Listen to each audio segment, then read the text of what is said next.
메리 크리스마스. 메리 크리스마스. 자, 우리 옆에 있는 분들과 서로 축복합시다. 메리 크리스마스. 오늘은 예수님이 탄생하신 날입니다. 예수님의 생일이죠. 하나님께서 우리에게 이런 큰 은총, 은혜, 선물을 주셨습니다. 감사와 감격하는 마음으로 우리 하나님께 영광의 박수를 한번 올려드리겠습니다. 맞습니다. 기독교 영화 중에 보면 불후의 대작이라고 일컬어지는 왕중왕이라는 영화가 있습니다. The King of King이라는 그런 영화죠.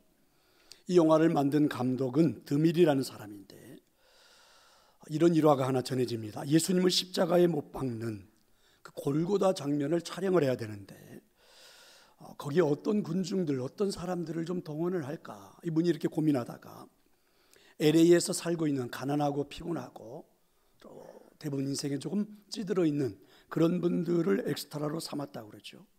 왜냐하면 환한 얼굴들을 잡아야 하기 때문에. 그래서 그분들을 데려다가 엑스트라로 쓴 겁니다.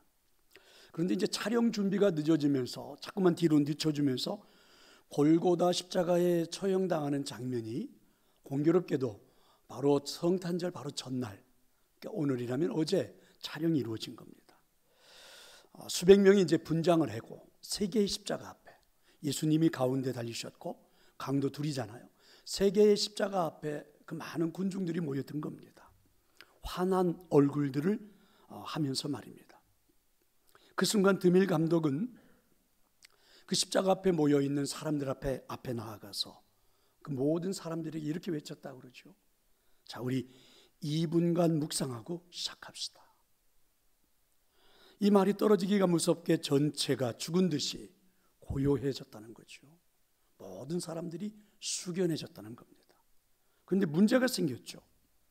지금 어떤 장면을 찍어야 되냐면 화가 나서 막 소리 지르는 그 군중들의 모습을 찍어야 되는데 이렇게 조용한 분위기를 만들어서는 절대 안 되는 것인데 그런 분위기가 만들어진 겁니다. 이미 때는 늦어버린 것 같아요. 그런 가운데 어디선가 찬양이 한 곡 울려 퍼지기 시작했습니다. 기쁘다 구주 오셨네. 캐럴이 시작되면서 여기저기서 사람들이 따라하기 시작을 했습니다. 노래가 그치지 않습니다. 고요한 밤 사람들이 더 숙연하게 찬양하기 시작했습니다. 그 다음에는 참 반가운 신도요라는 찬양이 이어졌죠. 한동안 캐럴은 계속되어졌고 그렇게 거칠고 피곤한 인생을 살아왔던 그들의 얼굴에서 눈물이 흐르기 시작을 했습니다.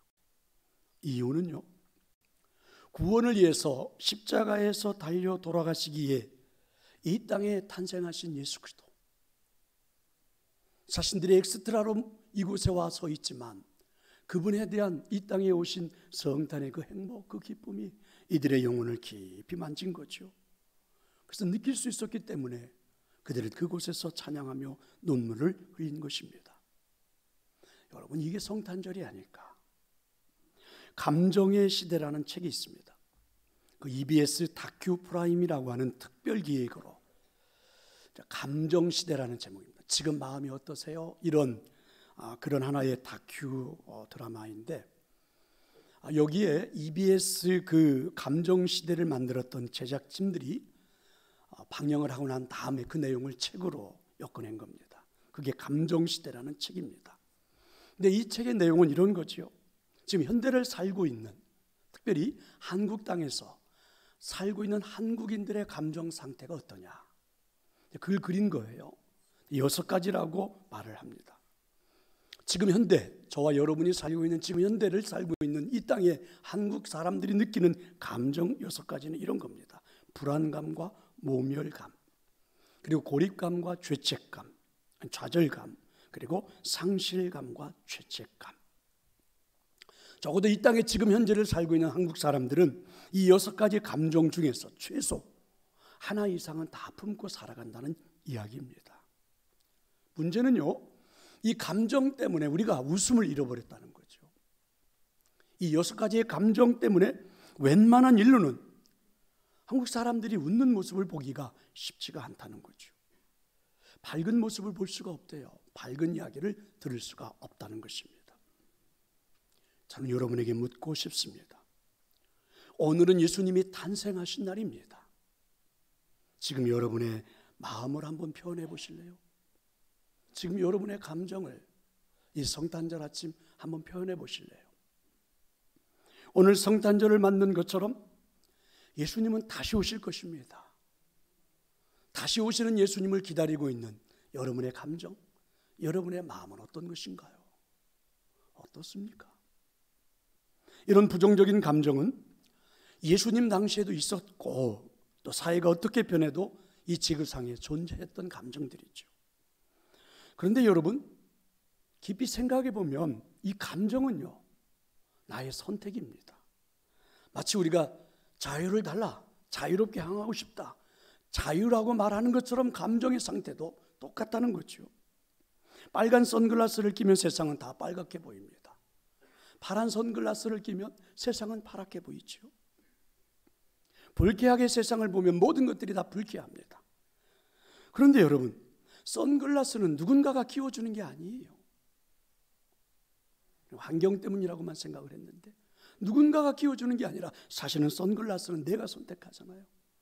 빨간 걸, 파란 걸, 불쾌감, 부정 이런 것들은 나의 선택이죠.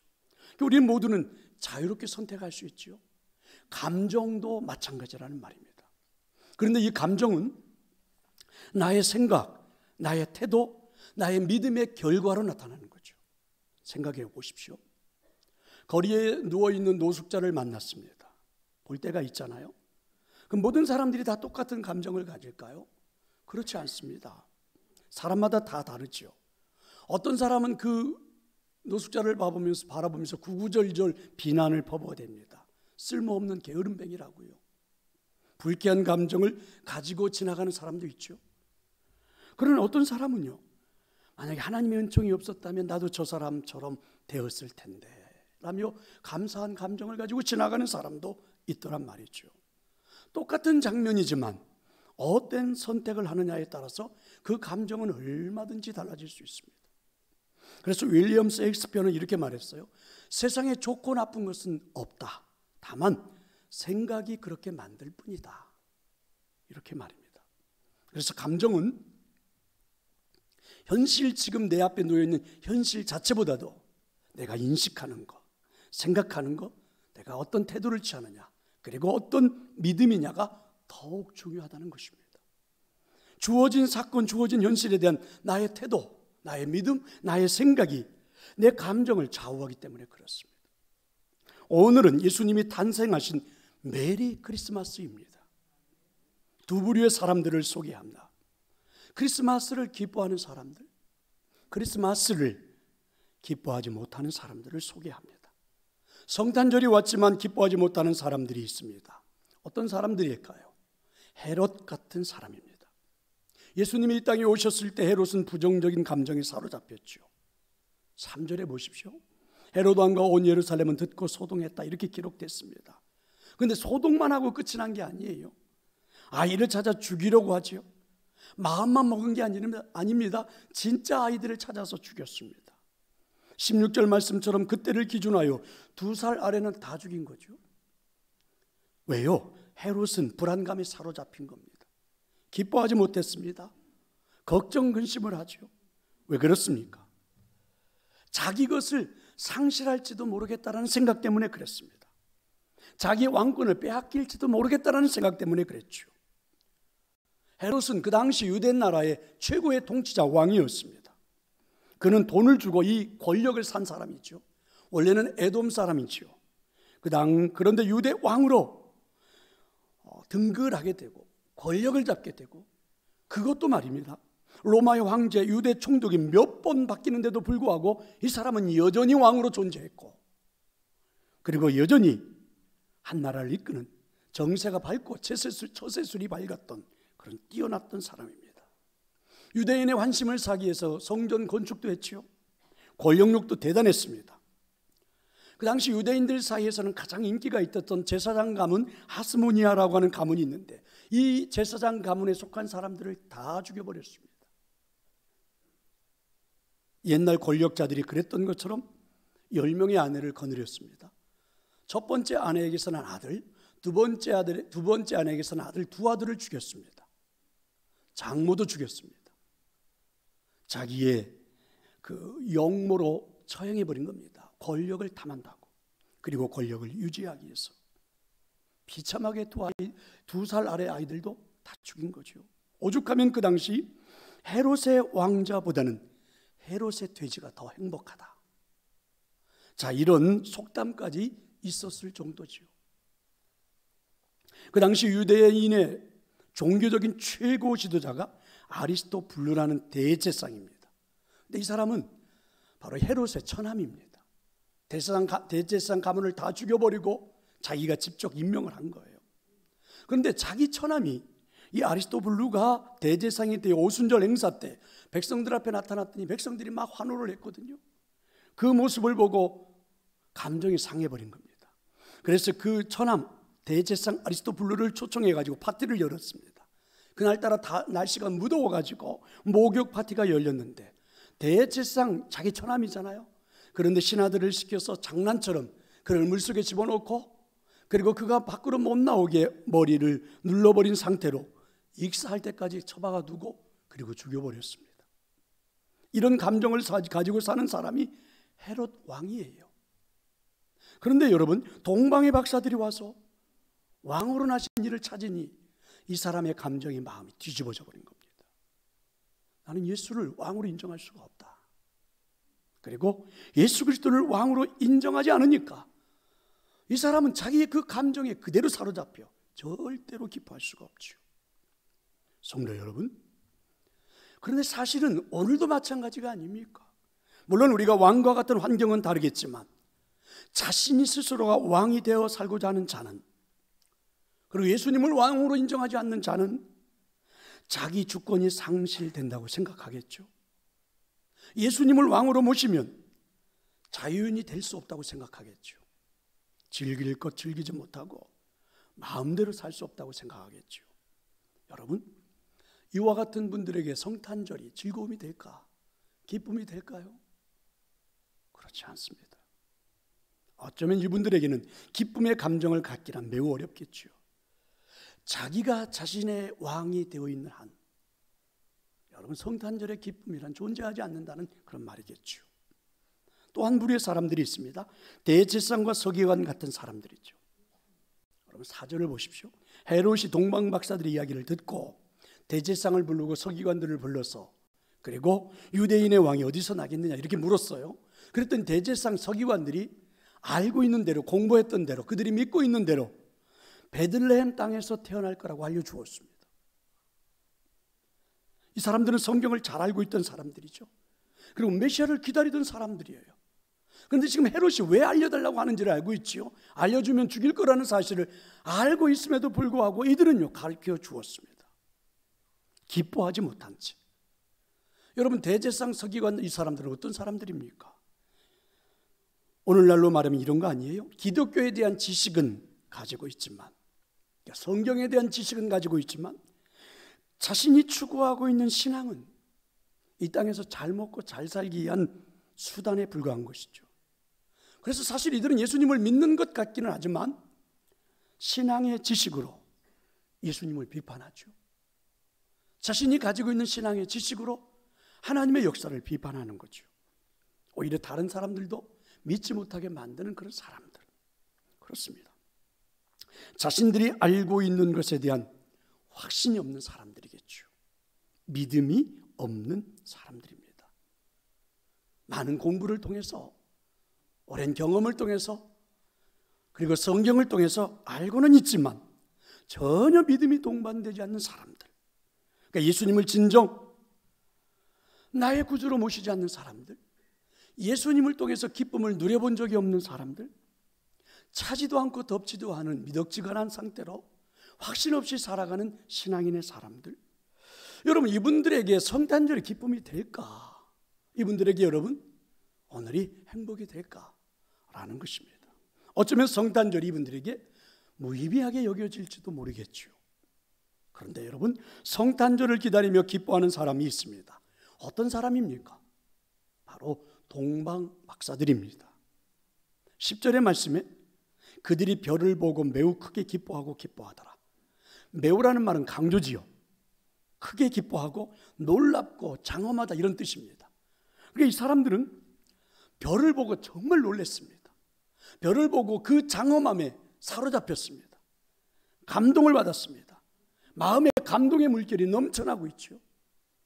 구절을 보니까 이 기쁨을 이들은요 그냥 생각 속에 마음 속에서 머무는 게 아니에요. 온 몸으로 느끼고 있습니다. 그 별이 문득 앞서 인도하여 가다가 악이 있는 곳 위에 머물러 서 있는지라. 그렇습니다. 이들은 별을 따라, 감동했던 별을 따라, 감동했던 그 별을 따라 온 몸으로 느끼면서 움직였습니다. 그 먼 길을 별을 따라 오기 시작한 거죠. 그리고 별이 서 있는 곳에서 자신들도 발걸음을 멈췄습니다. 별을 보고 감동하고, 별을 보고 뜨거운 가슴을 갖고, 별을 보고 그렇게 기뻐하면서 온몸으로 느끼기 위하여 별을 따라왔던 이 사람들, 바로 동방의 박사들, 이들의 생각은 무엇입니까? 이들은요 2절을 보니까 유대인의 왕으로 나신 이가 어디 계시냐, 예수님을 왕으로 알고 있습니다. 할렐루야. 예수님을 왕으로 선포하고 있습니다. 여러분, 이 동방의 박사들에 대해서 성경에서는 정확하게 알려주지 않으니까 도대체 이 사람들이 어떤 사람들이 구체적인 건 알 수 없지만 이들도 어쩌면 예언을 통해서, 이 말씀을 통해서 메시아가 올 걸 들었을 겁니다. 그리고 그 들었던 감동을 가지고 별을 연구하다가 하늘에 떠 있는 별을 보고 감동한 겁니다. 그리고 그 별을 바라보고 왕이라고 이 사람들은 믿었습니다. 그리고 가슴에 뜨거운 감동이 밀려오는 대로 그들은 행동하기 시작했죠. 별을 따라서 움직이고 걸어서 여기까지 온 것입니다. 그 먼 길을 걸어서, 그 힘든 길을 걸어서 기쁨을 그대로 유지한 채, 그리고 예수님을 만나 사람들은 기뻐하는 것입니다. 왜 그렇습니까? 동방의 박사들이 그렇게 기뻐하는 이유가 무엇입니까? 부자가 되어서 기뻐합니까? 선물을 받아서 기뻐합니까? 건강해서 기뻐합니까? 성공하고 승진해서 기뻐합니까? 모든 것이 형통하여 기뻐합니까? 아니에요. 예수님을 나의 왕으로, 그리고 그분이 오신 것 그 자체에, 그 하나로 모셨기 때문에 기뻐하고 즐거워한 것입니다. 사람의 기쁨은요 성취의 기쁨이 있잖아요.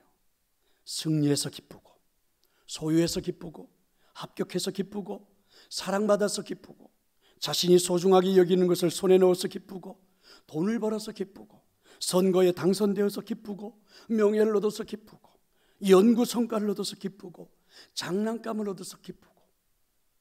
그런데 이 모든 것들은 다 욕구가 충족되어 누리는 기쁨이죠. 이런 기쁨이 없이 살 수는 없겠지요. 그런데 여러분, 문제는요 이와 같은 기쁨은 오래가지 못한다는 것입니다. 잃어버리면 상실감의 노예가 될 확률이 굉장히 많죠. 감각적인 기쁨입니다.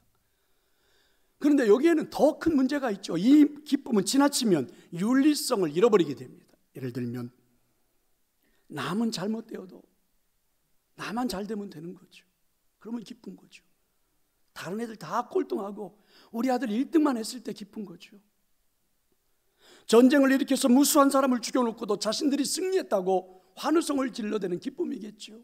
도적질을 잘했다고 기뻐하는 거, 사기치는 사람들이 사기 잘 쳤다고 기뻐하는 사람인 거, 별반 다를 게 없죠.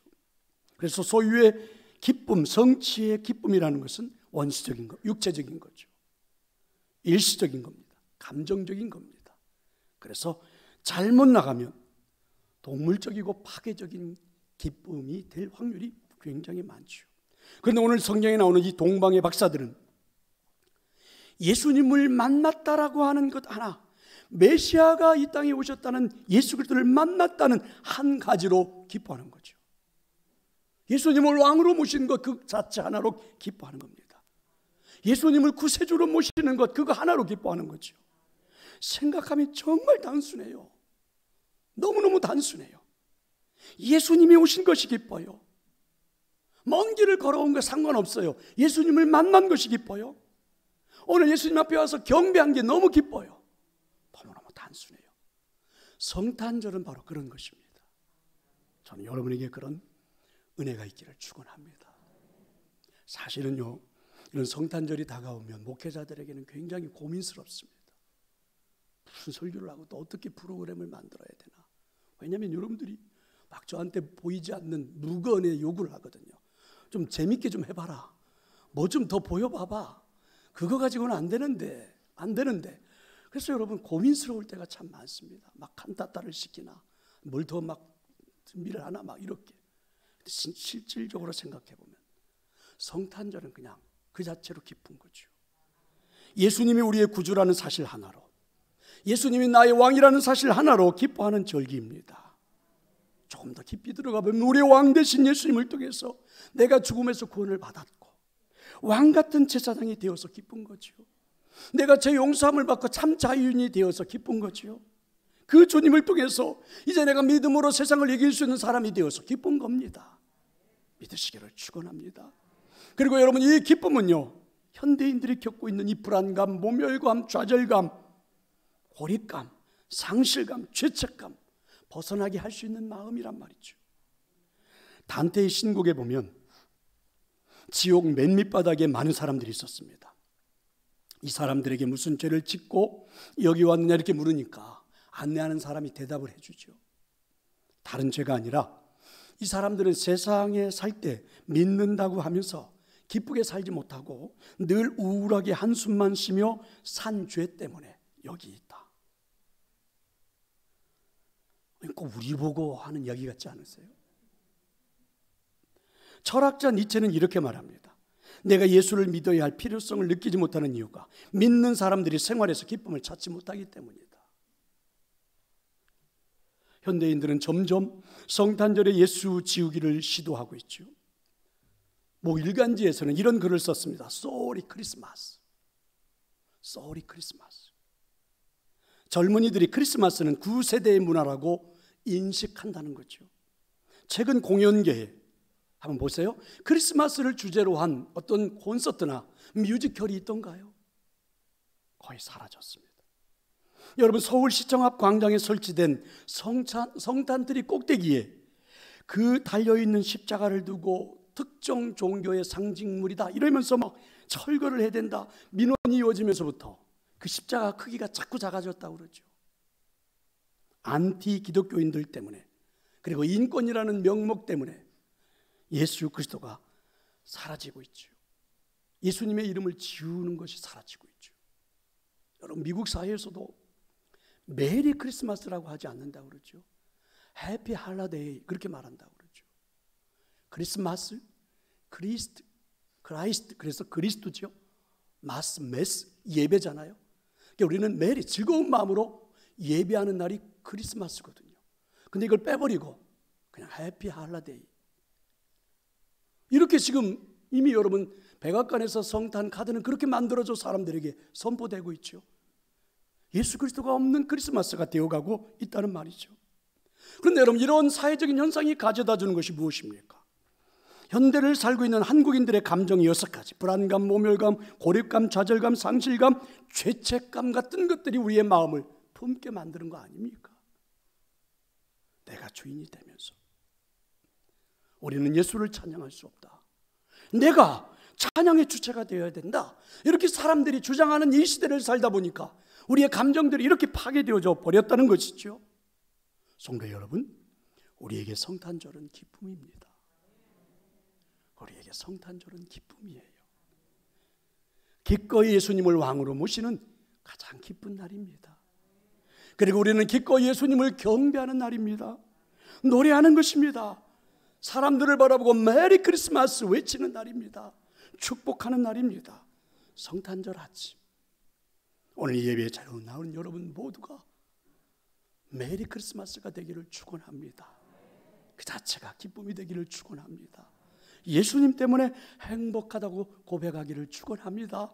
우리 모두에게 성탄절이 웃을 수 있는 날, 메리 크리스마스가 되기를 간절히 축원합니다. 이제 찬양을 하나 하겠는데요. 오늘